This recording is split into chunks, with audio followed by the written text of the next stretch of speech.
Hi everyone, and welcome back to my YouTube channel. My name is Madipa Lukani and I am a corporate professional. Recently, I've worked as an economic analyst for a global engineering company.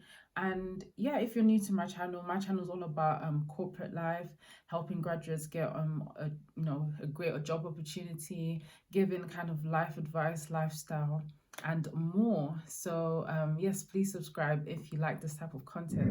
Today's video is going to be about how I secured 4 finance job offers during a pandemic. Yes, guys, 4 finance job offers. I don't know if you find that amazing, but I surely do. And if you really want to find out how I did this, then please keep watching. So as we all know, we've been in lockdown for I believe just over a year now. And when the lockdown started, as it progressed, it's been very, very difficult for people in general to find jobs, particularly graduates and entry-level candidates. Organizations have been on a hiring freeze as well. So it's just put more pressure on candidates, and they have to do more to stand out. With the whole working from home arrangement, some businesses are not really keen on recruiting graduates and entry-level candidates because they believe they might not perform as well. I'm going to just start off by giving you all the tips that's helped me secure 4 finance job offers during these trying times. And definitely, I'm not someone that's so special. If I can do it, you 100% can even do better. I truly, truly believe that. So yeah, let me just get into it. So my first tip that helps me secure 4 finance job offers is being persistent. Yes, persistence is key. Persistence is key. So what I mean by persistence is that you keep going, you do not get discouraged. So I saw looking for a job as a full-time job. That's how I looked at it. I didn't think You can't think of it as like a task you just need to get done quickly, or something that's just on the side that you just need to do. No, you need to be focused. You need to you need to be ready and charged. So that's how I was ready. I knew that, okay, this is what I wanted to do. So I didn't care how long it took me to get those offers. I was gonna keep going. I didn't care about the number of rejections I got. I just kept going because I know myself, I know my worth, I know my career aspirations. I know that the effort I put in right now, like if I didn't make this change now, then am I gonna eventually get this opportunity? If you don't make the change now, you're not gonna be able to have your dream job. And that was just my thoughts. That was my thinking process. And I realized, you know what? I don't care how many rejections I get. I'm gonna keep going and keep pushing, and that's what I did. So I would say it took me to get these offers. It did take me around a year. But I wouldn't say throughout the year I wouldn't say that I was applying pressure in terms of applying for jobs. I think it became more intense in the last 6 months of that year that I was looking for jobs. Yeah, so yeah, it is a long time. It takes a long time. It's a long-term thing. You need to see it as a long-term goal. You can't see it as a quick fix. So yeah, persistence is key. My second tip will be being open to relocating. So I know a lot of so I'm from London, and I know a lot of people from London, a lot of graduates, a lot of that I know, and a lot of people in general that I know, they all want jobs in London, which is great. You can definitely find a job in London, but I would actually tell people to be open to relocating as well. And it's not as crazy as it might seem. So my first role, I actually relocated to Birmingham. The idea is that there's a lot of jobs out there, amazing jobs and amazing finance jobs in different industries that provide a good salary as well. It may not be as high as London, but a good salary as well. And these places outside London are actually cheaper to live. So you can actually get like an ensuite room. So stay in a shared house, an ensuite room, for around 450. There are even some for like 350, depending on what areas you go to. I think particularly in Birmingham, I found that a lot of rooms were as cheap as 350. And obviously, if you could even get rooms cheaper than that if you didn't want ensuite. And I think that's pretty good. And then you need to think about your long-term goal. If you really want to get into this industry, you want to gain experience, I don't think you should limit yourself to one city. definitely definitely look beyond London, because you need to also think, if you do get a role outside London, it's the same thing. You're gaining the same experience, you're gaining the same exposure. The most important thing is getting your experience on your CV, and then you can move back to London if you choose. But just getting that 1 year, at least 1 year, 2 years experience on your CV is going to do a lot for you. So when I was applying for jobs, I was not only looking at jobs in London, I was looking at jobs outside London as well. So Hertfordshire, Birmingham, um, areas like that. So I tend to look at areas, mainly the West Midlands. I tend to look at areas that are not too far from London, because I do have family here, and it's nice to, on the weekends, or maybe once a month, twice a month, go and visit them. And it's just nice to know that my family, my friends and family are not too far away from me. So definitely be open to relocate. My third tip would be to apply for jobs on numerous platforms.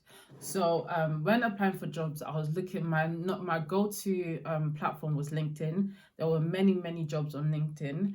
And I also looked at jobs on obviously company websites, just normal Google searches. And yeah, so those were the main three platforms I was using to apply for jobs. I made sure I was constantly on these platforms. And normally what I would do when I'm applying for jobs, I'll also look at the date that the job has been posted.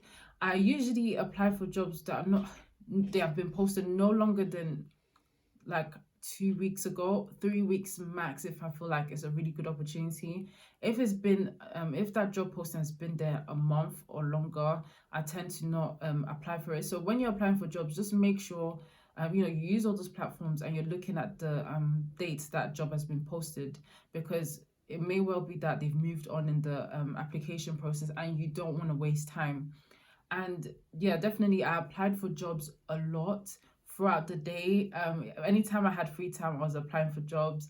And yeah, I saw it as it just became a part of me, a part of what I do on a daily basis. So it's not good enough just applying once a week, or you need to really keep at it. And also obviously apply for quality jobs that you truly believe that you see yourself in. So not just applying for anything and everything. Another platform I actually used that I didn't mention is recruiters. So recruiters are great to use when looking for jobs. And recruiters, you can find, just normal recruitment websites, or you can find them on LinkedIn. There's a lot of them. They're really great to use. And the reason why the recruiters are amazing as well is because they actually fight for you.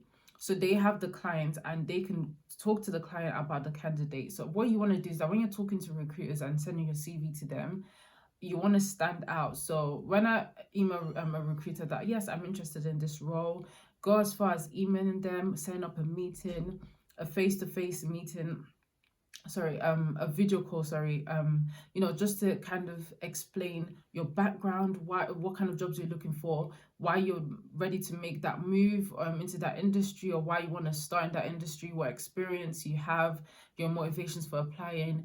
And obviously recruiters, they have so many candidates, they don't want to waste time. Usually with recruiters, things move quickly, so you want that recruiter to fight for you. You want to be memorable as well. So just simply sending an email or a message is not enough. I would suggest setting up a video call to so they can actually put a face to the name. Another tip that helped with securing these 4 finance job offers is coming prepared for interviews. I know, like, that's basic, but you won't believe how many people still get this wrong. So just doing basic company research, look at the company's websites, definitely. If you want to stand out and actually look like you're knowledgeable on the company, you want to look at any news or about that company. So is there like a merger going on? Have they brought out a new product? What does that mean for the company? You want to look at their annual reports, and you want to look at their financial report. Especially for finance roles, there's a mistake I've made in a particular interview where I didn't look at where the actual person, the CFO that was interviewing me, the CFO actually expected me to have already looked at the company's financial report. So understanding the revenue and their assets, their liabilities, So it's really, really important for you to actually look at that. That could be a question that could come up in the interview. So it's a finance job, so they expect you to have looked at, the financial aspect of the company. So definitely keep that in mind. You want to be prepared. Try and find, and when you're talking about a company in the interview, try and find something that's unique, not something that's just on the website, that anyone could basically say. Try and look at other websites or other articles, or speak to people who work in that company. So for example, what does the company value? Is it safety that's important to them? Is it customer satisfaction? What are the goals of the company? So that kind of information that's quite unique to the company, you wanna share that in an interview. I have to say, another tip that's helped me a lot with securing these roles is the question, tell me about yourself. So the way I answer this question, one thing I've noticed is that I've left interviewers, impressed with the way I formulate my answer. So when I'm answering that question, I kind of give a backstory. So I always start with my A levels. So I talk about what A levels I studied and why I studied them. And then I talk about, going to university, studying economics. I enjoyed economics because, it had a quantitative aspect and a theoretical aspect to it. What I enjoyed most about my course, I talk about my favorite module, and my favorite module was actually international money and finance. So I talk about that a lot. And what did I enjoy about that module? I talk about a specific task or assignment I had to do in that module, and that assignment is actually quite similar to the task that is under the job I'm actually interviewing for. It shows that I already have some experience that I can bring into the role. I spend, I believe, a good 5 minutes talking about my history, my education, and also my work experience. I go into detail about what I do.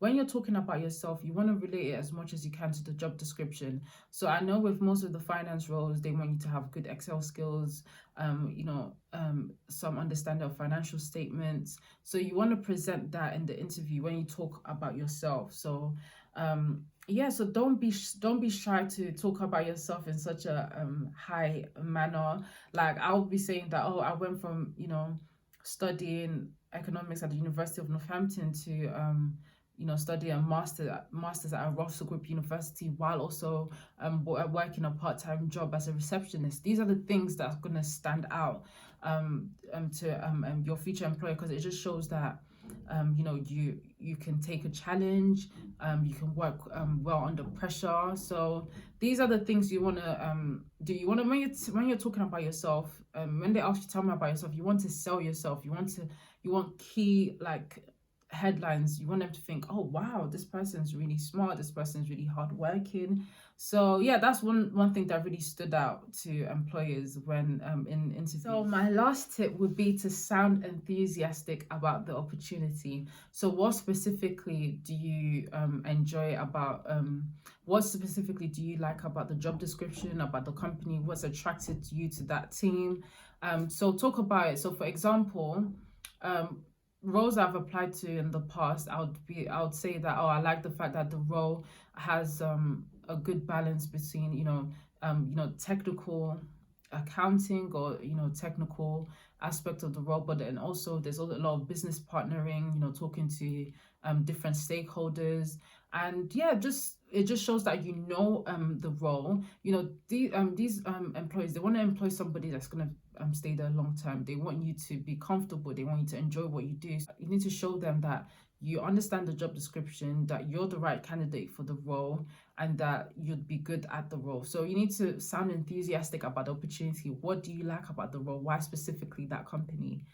So yeah, those are all the tips that I believe has helped me secure all these 4 finance job offers during this pandemic.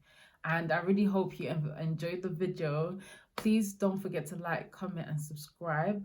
And if you like more, if you like videos like this, content like this, please do comment down below. And yeah, let me know your thoughts. Have you found it hard finding a job? What's the process been like for you? And I will see you in my next video. Bye.